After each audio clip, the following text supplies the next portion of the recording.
September 3rd, the waters of satisfaction scattered. Nevertheless, he would not drink thereof, but poured it out unto the Lord. 2 Samuel chapter 23, verse 16. What has been like water from the well of Bethlehem to you recently? Love, friendship, spiritual blessing? Then at the peril of your soul, you take it to satisfy yourself. If you do, you cannot pour it out before the Lord. You can never sanctify to God that with which you long to satisfy yourself. If you satisfy yourself with the blessing from God, it will corrupt you. You must sacrifice it, pour it out. Do with it what common sense says is an absurd waste.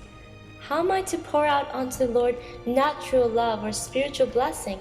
In one way only, in the determination of my mind. There are certain acts of other people which one would never accept if one did not know God, because it is not within human power to repay them.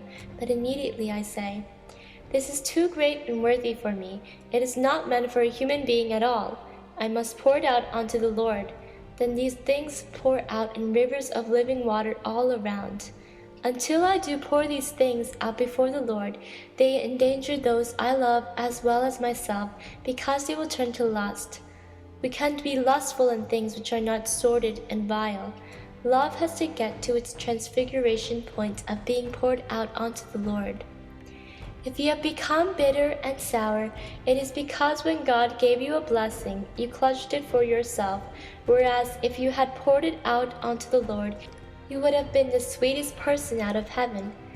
If you are always taking blessings to yourself and never learn to pour out anything unto the Lord, other people will do not get their horizon enlarged through you.